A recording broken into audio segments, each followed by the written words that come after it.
नमस्कार मित्रांनो मित्रांनो आजचा जो व्हिडिओ आहे video number 29 Indian evidence act chapter number 6 आजचा जो चॅप्टर आहे तो आहे exclusion of oral evidence when documentary evidence is available. अर्थात ज्या वेळेला तुमच्याकडे डॉक्युमेंटरी एव्हिडन्स अवेलेबल आहे दस्ताच्या स्वरूपामध्ये तुमच्याकडे जर पुरावा उपलब्ध आहे तर तुम्हाला तोंडी पुरावा द्यायची गरज नाही किंवा देता येणार नाही असं ह्या चॅप्टरमध्ये सांगितलेलं आहे. सगळ्यात अगोदरचा जो चॅप्टर आहे सेक्शन आहे तो आहे सेक्शन 91. तो काय म्हणतोय? Wien terms of contract Grant disposition of properties reduced to the form of writing or required by law to be reduced in writing, then no evidence shall be given except the document itself or secondary evidence as described in these sections herein before mentioned. असं या section मध्ये म्हटलेलं आहे. अर्थात ज्या वेळेला terms of contract म्हणजे जो कॉन्ट्रॅक्ट आहे त्याचे जे टर्म्सचा अर्थ conditions, terms and conditions, terms of contract. त्यानंतर टर्म्स ऑफ ग्रँट म्हणजे देणग्या, जे गव्हर्नमेंटकडनं बऱ्याच वेळेला जमिनी दिल्या जातात किंवा इतर जे देणग्या देतात त्याचे टर्म्स ऑफ देणग्या म्हणजे आपला टर्म्स ऑफ ग्रँट. आणि दुसरा आहे डिस्पोजिशन ऑफ प्रॉपर्टी.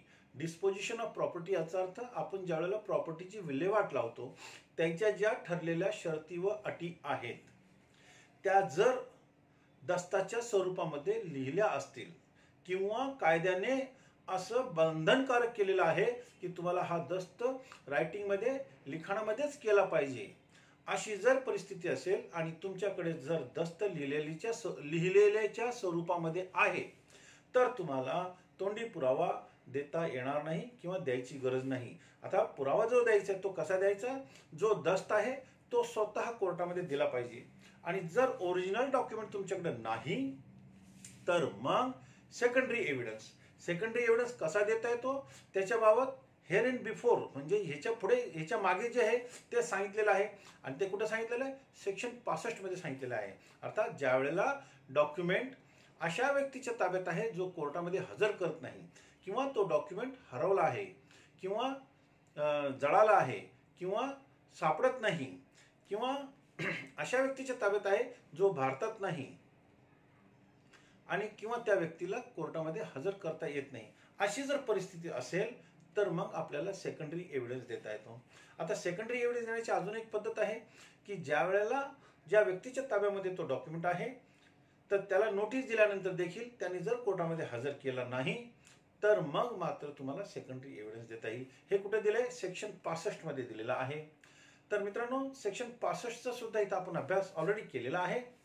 आणि ह्याच्यामध्ये जे सांगितलंय की ज्यावेळेला तुमच्याकडे दस्ताच्या स्वरूपामध्ये लिखाण आहे तर तुम्हाला तोंडी पुरावा द्यायची गरज नाही. आता ह्याच्यामध्ये 2 एक्सेप्शन दिलेले आहेत. ते 2 एक्सेप्शन काय आहे की एक तर जो पब्लिक सर्वंट आहे त्याची जी अपॉइंटमेंट रायटिंगमध्ये झालेली आहे त्याची अपॉइंटमेंट रायटिंगमध्ये झालेली आहे. तो व्यक्ती जर म्हणजे तो ऑफिसर जर कोर्टामध्ये साक्षी द्यायला आला तर त्याची ओरिजिनल रायटिंग ज्या रायटिंगद्वारे त्याची अपॉइंटमेंट झालेली आहे ती रायटिंग आपल्याला कोर्टामध्ये देण्याची गरज नाही. दुसरा विल म्हणजे इच्छापत्र. जर इच्छापत्र असेल आणि त्याचा जर तुम्ही प्रॉबेट मिळवलेला असेल तर मग कोर्टामध्ये तुम्हाला ओरिजिनल विल द्यायची गरज नाही, प्रॉबेटवरतीच तुमचं काम होऊ शकतं. ह्या 2 एक्सेप्शन्स ह्याच्यामध्ये दिलेले आहे. आता ह्या सेक्शनच्या खाली 3 एक्सप्लेनेशन अजून दिलेले आहेत तर ते एक्सप्लेनेशन आपण नंतर पाहू. त्याच्या अगोदर एकदा आपण ह्या सेक्शनची बेरेटची जी भाषा आहे ती आपण पाहूया. सेक्शन 91 ची बेरेटची भाषा काय ते आपण पाहूया. Reads as under evidence of terms of contract grants and other disposition of property reduce to form of document. ही झाली हेडिंग. आता बेरेटची जी भाषा आहे ती काय म्हणते बघूया.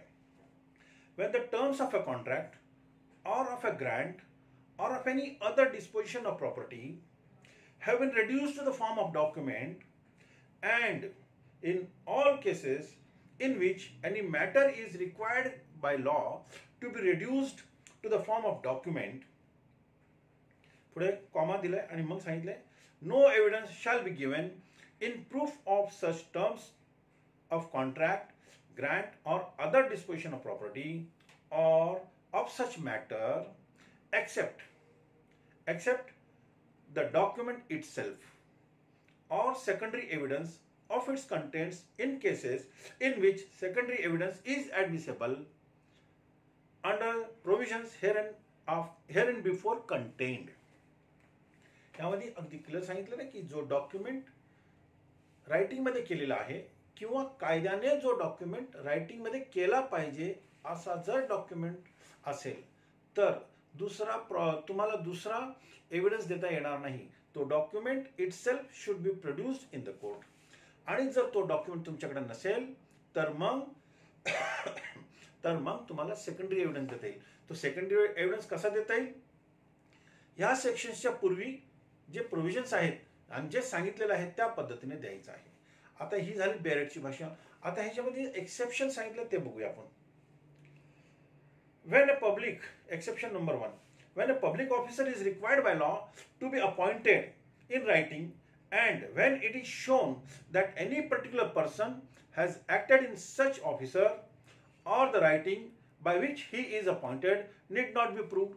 अर्थात एखादा ऑफिसर ज्याची अपॉइंटमेंट रायटिंगद्वारे झालेली आहे, गव्हर्नमेंटने त्याची रायटिंगद्वारे त्याची अपॉइंटमेंट केलेली आहे आणि तो जर व्यक्ती कोर्टामध्ये, तो ऑफिसर जर कोर्टामध्ये साक्षी द्यायला आला तर ती ओरिजिनल रायटिंग कोर्टामध्ये हजर करायची गरज नाही, हे सादर करायची गरज नाही की तुमची ज्या रायटिंगद्वारे तुमची अपॉइंटमेंट झालेली आहे ती रायटिंग तुम्ही कोर्टामध्ये हजर करा, गरज नाहीये.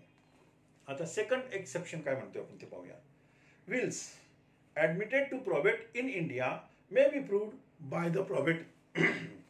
अर्थात जो विल आहे, इच्छापत्र आहे, त्याच्या बाबतीत जर तुम्ही प्रॉबेट घेतला असेल तर तुम्हाला ओरिजिनल विल परत कोर्टात द्यायची गरज नाही. तुम्ही जे प्रॉबेट ऑब्टेन केलेलं आहे तेच फक्त कोर्टात दाखल केलं तर सफिशियंट आहे. हे झालं 2 एक्सेप्शन. आता मित्रांनो ह्याच्यामध्ये जे एक्सप्लेनेशन दिलेले आहेत, 3 एक्सप्लेनेशन दिलेले आहेत, ते 3 एक्सप्लेनेशन आता आपण पाहून घेऊया.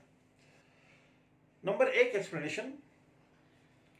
दिस section applies equally to cases.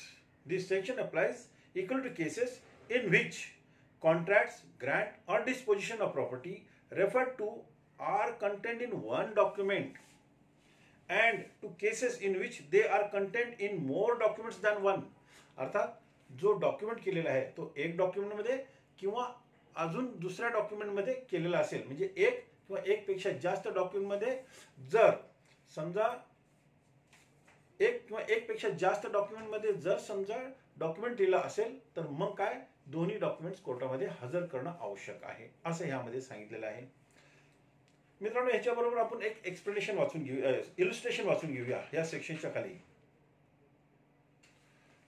Illustration number A.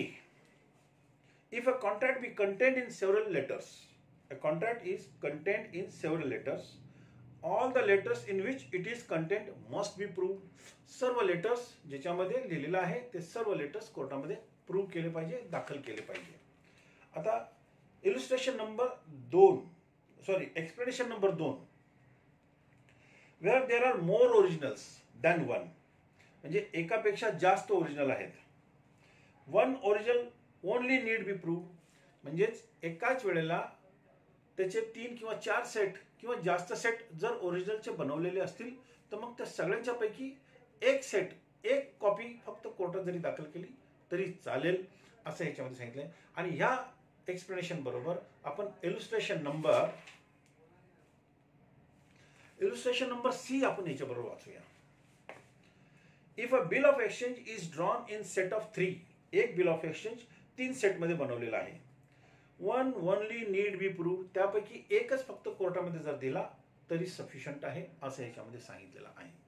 आता यानंतरचा जो इलुस्ट्रेशन आहे, इलुस्ट्रेशन नंबर 3, त्यात काय सांगितलंय? The statement in any document whatever of a fact other than the facts refer to in this section. या सेक्शन मध्ये जे refer केलेलं आहे आणि जी फॅक्ट्स डॉक्युमेंट मध्ये लिहिलेली आहे ती फॅक्ट्स सोडून, अदर दॅन द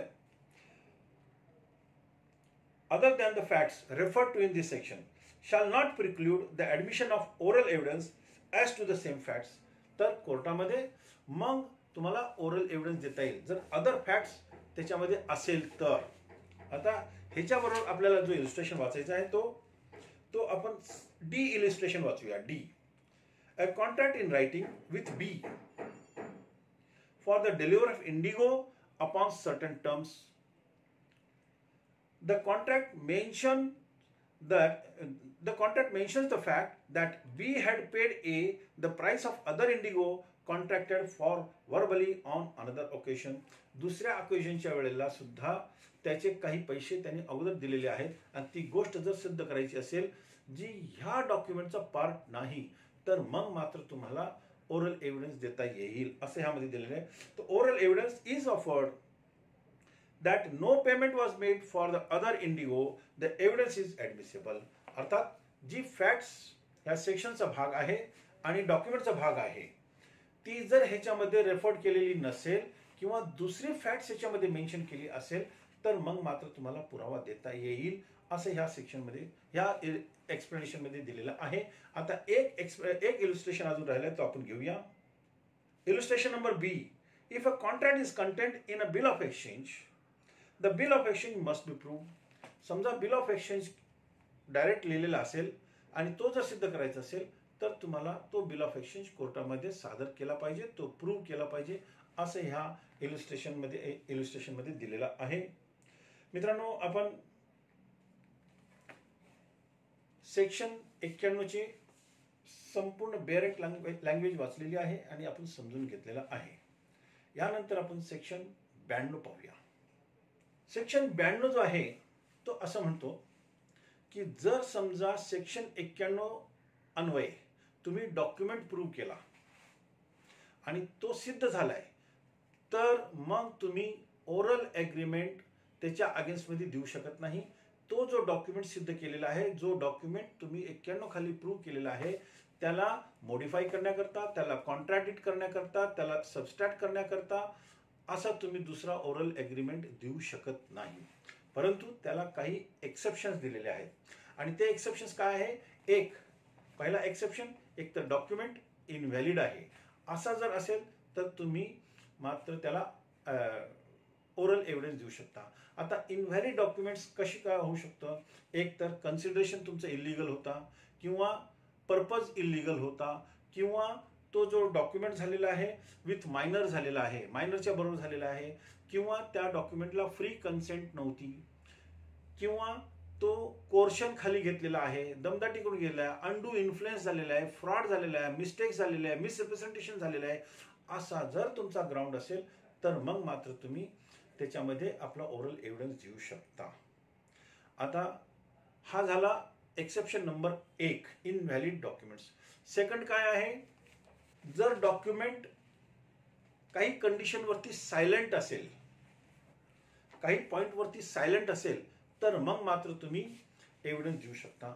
याला एक उदाहरण आपण असं देऊ शकतो की समजा एका व्यक्तीने एक प्रॉमिसरी नोट केलेली आहे. ए ने बी बरोबर प्रॉमिसरी नोट केलेली आहे आणि बी ने ए ला असं सांगितलेलं आहे की मी तुम्हाला तुमचे 5 लाख रुपये 1 वर्षाच्या आतमध्ये देईल.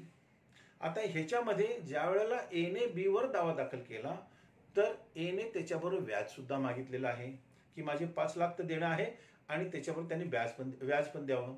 आता व्याजाचा दर किती आहे ह्याबद्दल आपला डॉक्युमेंट जर सायलेंट असेल तर मग मात्र तुम्ही व्याज किती होता, किती ठरला होता, नव्हता ठरला ह्याबाबत तुम्ही पुरावा देऊ शकता, तोंडी पुरावा देऊ शकता जर डॉक्युमेंट या पॉइंटवरती सायलेंट असेल तर.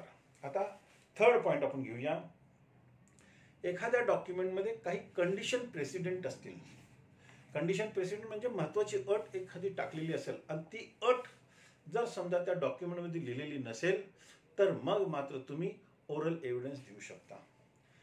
चौथी कंडिशन म्हणजे एक्सेप्शन, चौथा एक्सेप्शन असा आहे की रेसिशन किंवा कॅन्सलेशन.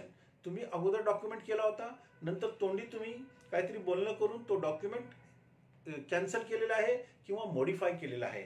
अशा परिस्थितीमध्ये तुम्ही आपला तोंडी पुरावा देऊ शकता.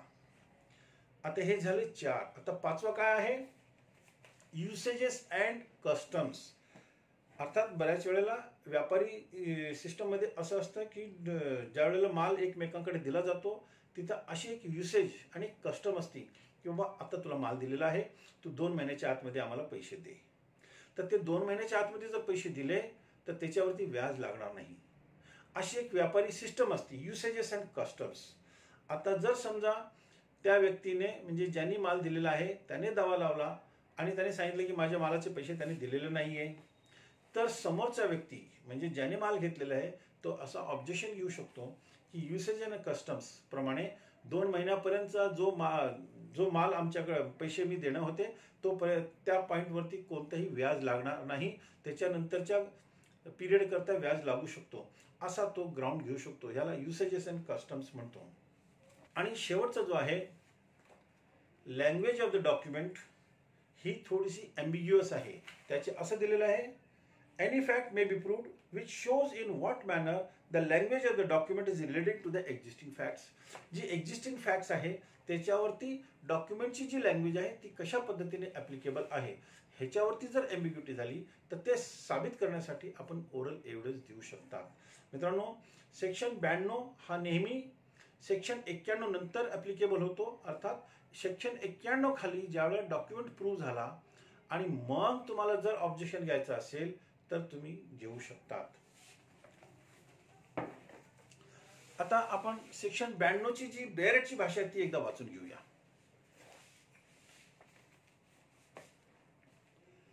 Exclusion of evidence of oral agreement.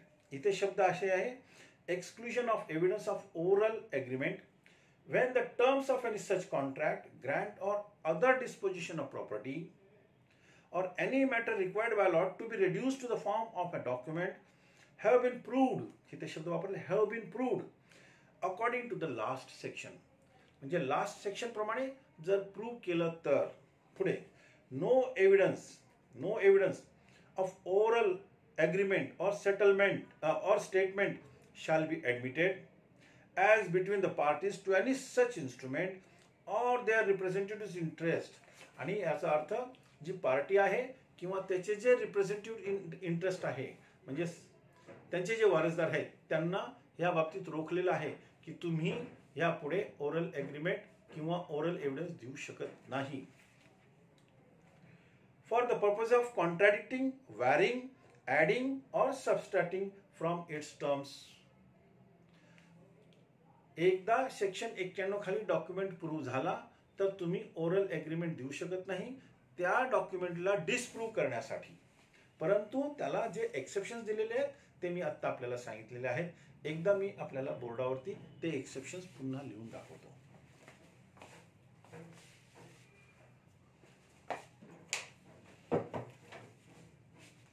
Exception.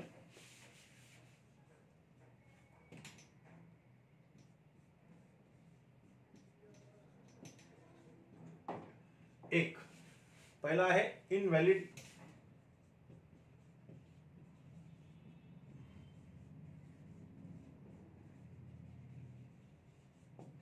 तुम्ही असा ग्राउंड घेऊ शकता की जो तो डॉक्युमेंट केलेला आहे तो डॉक्युमेंट इनव्हॅलिड आहे.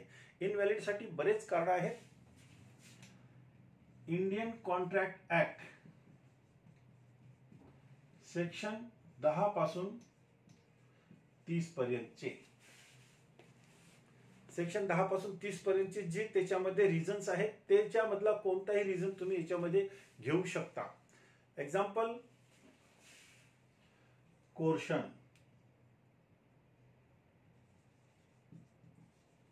त्याच्यानंतर अनड्यू इन्फ्लुएन्स,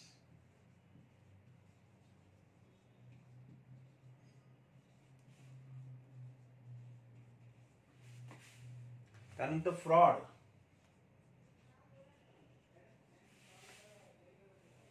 त्यानंतर मिस्टेक, त्यानंतर मिसरिप्रेझेंटेशन.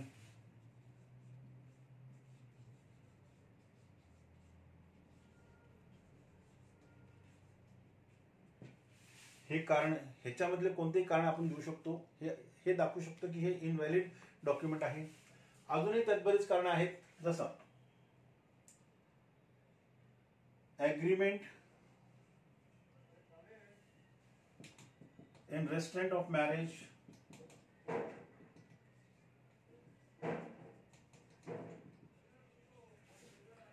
त्यानंतर ऍग्रीमेंट इन रिस्ट्रेट ऑफ ट्रेड,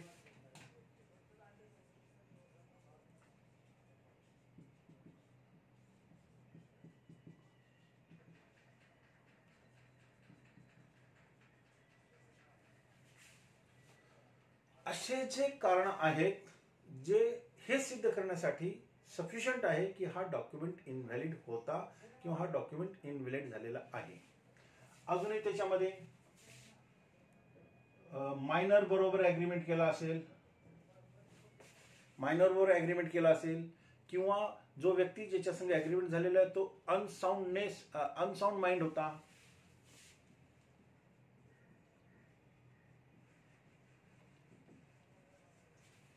तरी सुद्धा तो डॉक्युमेंट इनव्हॅलिड होऊ शकतो. हे झाले इनव्हॅलिडचे कारण.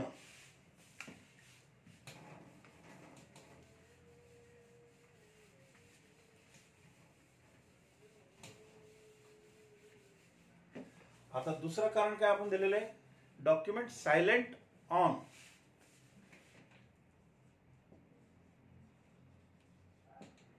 काही पॉइंट्स वरती डॉक्युमेंट सायलेंट आहे. जसं मी आपल्याला एक एक्झाम्पल दिला, ए ने बी ला 5 लाख रुपये दिले आणि सूट फाईल केलाय.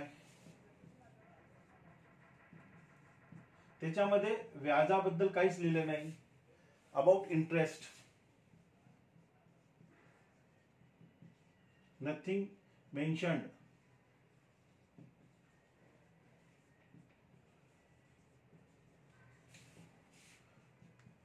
इंटरेस्ट, मग इंटरेस्टच्या बाबतीत जर डॉक्युमेंट सायलेंट असेल तर मग तुम्ही तोंडी पुरावा देऊ शकता.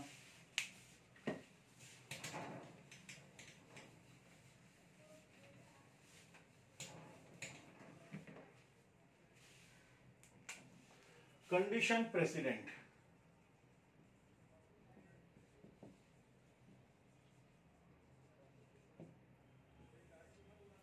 कंडिशन प्रेसिडेंट म्हणजे डॉक्युमेंट मधले ही महत्वाची अट होती असं गृहीत धरा आणि अशी अट जे डॉक्युमेंट मध्ये लिहिलेली नाही मग तुम्ही ओरल तुम्ही पुरावा देऊ शकता. त्यानंतर चौथी जी कंडिशन आहे, डिसिशन और मॉडिफिकेशन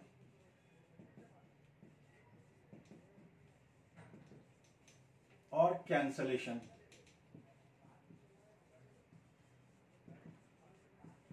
अर्थात एक डॉक्युमेंट अगोदर झालेला आहे, जसा ए ने बी ला 500 व्हीट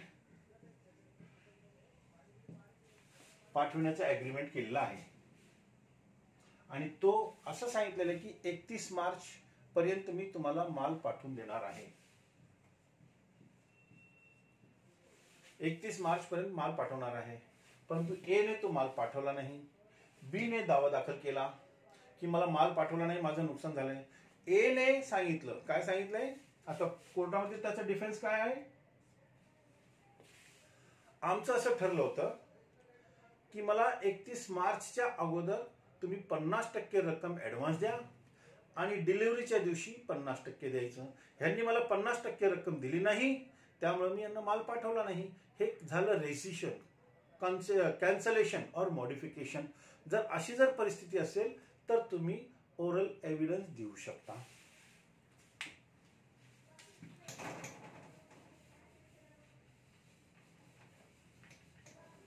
पुढचा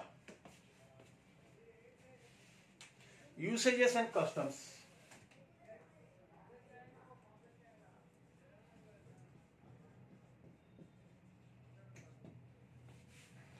ए ने बी ला गुड्स दिल्यात समजा 5 लाखाच्या आणि ज्या मार्केटमध्ये हे सामान दिलेलं आहे त्या मार्केटमध्ये एक ट्रेंड आहे, कस्टम आहे. काय कस्टम आहे, माल दिल्यानंतर 2 महिन्यापर्यंत त्याला पैसे देता येईल. म्हणजे ज्या व्यापाऱ्याला माल दिलेला आहे तो व्यापारी होलसेलरला 2 महिन्यापर्यंत मालचे पैसे देऊ शकतो, क्रेडिटवरती घेऊ शकतो. आता हे 2 महिने झाले. ए ने बीच्या विरुद्ध दावा लावला की माझे 5 लाख रुपये अधिक व्याज द्यायला पाहिजे. आता बी ने ग्राउंड काय घेतलेला आहे, युसेजेस अँड कस्टम्स, की 2 महिन्यापर्यंत जो माल दिलेला 2 महिन्यापर्यंत जो माल दिलेला आहे त्याची किंमत जी आहे त्याचे व्याज मी देणार नाही. हा युसेज आहे, हा कस्टम आहे आमच्या मार्केटचा, आणि त्याच्यानंतर जे काय आहे त्याच्यावरती मी व्याज द्यायला तयार आहे. असं हे युसेज अँड कस्टम्स आहे.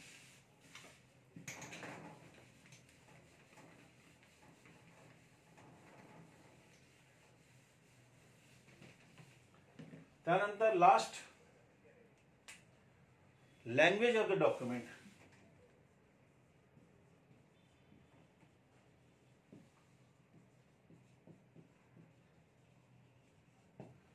जी डॉक्युमेंटची भाषा आहे ती भाषा एक्झिस्टिंग फॅक्ट्स वरती कशी मॅच होत नाही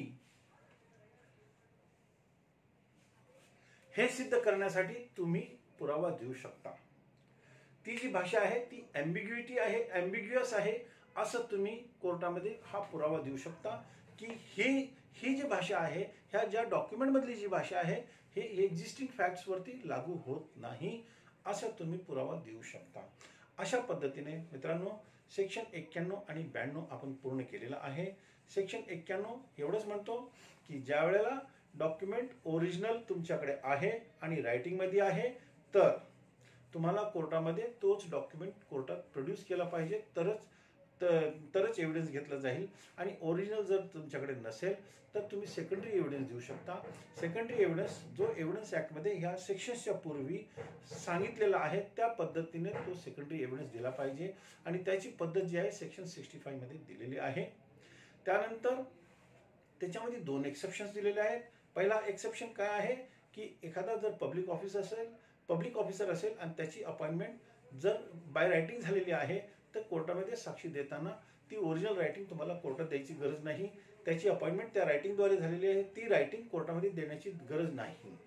सेकंड, जर विल असेल तर तुम्ही जर प्रॉबेट ऑब्टेन केलेलं असेल तर फक्त प्रॉबेट तुम्ही कोर्टात दाखल केलं किंवा इथं कोर्टामध्ये पुराव्यासाठी दाखल केलं तर तुम्हाला ओरिजिनल विल दाखल करायची गरज नाही, प्रॉबेटवरती तुमचं काम होईल. त्याच्यानंतर 3 एक्सप्लेनेशन त्याच्यात दिलेले आहेत. एक्सप्लेनेशन नंबर 1 की 1 किंवा 1 पेक्षा जास्त डॉक्युमेंटमध्ये जर original conditions, terms and conditions लिहिल्या असतील तर मग ते सर्व डॉक्युमेंट्स कोर्टात हजर करावं लागेल. किंवा सायमल्टेनियसली एकाच वेळेला जर डॉक्युमेंट बनवला गेला असेल आणि त्याचे जास्त सेट बनवले, जास्त प्रती काढल्या तर त्यापैकी एकच प्रत कोर्टामध्ये दिली तरी चालेल. तिसरा एक्सप्लेनेशन असं आहे की जो डॉक्युमेंट केलेला आहे त्या डॉक्युमेंटमध्ये काही फॅक्ट्स वेगळ्या लिहिलेल्या आहेत तर त्या फॅक्ट्स तुम्ही कोर्टामध्ये सिद्ध करू शकता. त्याच्यावर काही इलुस्ट्रेशन्स ते आपण वाचलेले आहेत. त्यानंतर सेक्शन 92 एवढंच म्हणतो की 91 खाली जो डॉक्युमेंट सिद्ध केला आहे किंवा ॲडमिट झालेला आहे त्याला एक्सेप्शन काय आहे ते दिलेले आहेत, परंतु त्याच्यापूर्वी तुम्ही ओरल ॲग्रीमेंट देऊ शकत नाही. आणि जर सिद्ध करायचं झालं तर 6 कारण दिलेले आहेत. पहिला एक्सेप्शन इनव्हॅलिड डॉक्युमेंट्स. दुसरा आहे सायलेंट म्हणजे document is silent about some certain condition, terms and conditions. तिसरा जो आहे कॅन्सलेशन किंवा रिसेशन ऑर कॅन्सलेशन. फोर्थ जो आहे युसेजेस अँड कस्टम्स. आणि 5वा जो आहे तो language of the document is ambiguous. असे 5 कारण आहे. अजून एक त्याच्यामध्ये आहे, तो कोणता आहे आपण पाहूया. कंडिशन प्रेसिडेंट, अर्थात डॉक्युमेंटमध्ये काही कंडिशन्स ज्या आमच्या तोंडी ठरल्या होत्या त्या इथे फॉलो केल्या नाही म्हणून आपण तो डॉक्युमेंट सुद्धा त्याबाबतही आपण पुरावा देऊ शकतो. मित्रांनो, माझा व्हिडिओ आपल्याला कसा वाटला? आपल्याला आवडत असेल तर आपण नक्की याला सबस्क्राईब करा, आपल्या मित्रांना पाठवा. माझा यूट्यूब चॅनल आहे SR गोयल. आणि मी अजून एक यूट्यूब चॅनल बनवलेलं आहे, त्याचं नाव आहे कानूनी इन्फॉर्मेशन, KANOONI इन्फॉर्मेशन. त्यामध्ये सुद्धा आपण बरेच व्हिडिओज अपलोड केलेले आहेत आणि तो चॅनल कम्प्लीट हिंदी चॅनल आहे. आणि ह्यामध्ये आपण सध्या जी सिरीज चालू केलेली आहे SR गोयल ह्या चॅनलमध्ये संपूर्ण कंप्लीट करत चाललेलो आहे. आतापर्यंत आपण सेक्शन यापूर्वीच्या व्हिडिओमध्ये आपण सेक्शन 90 पर्यंतचा पूर्ण केलेला आहे, आढावा घेतलेला आहे आणि ह्यामध्ये आता 91 आणि 92 पूर्ण केलेला आहे. धन्यवाद.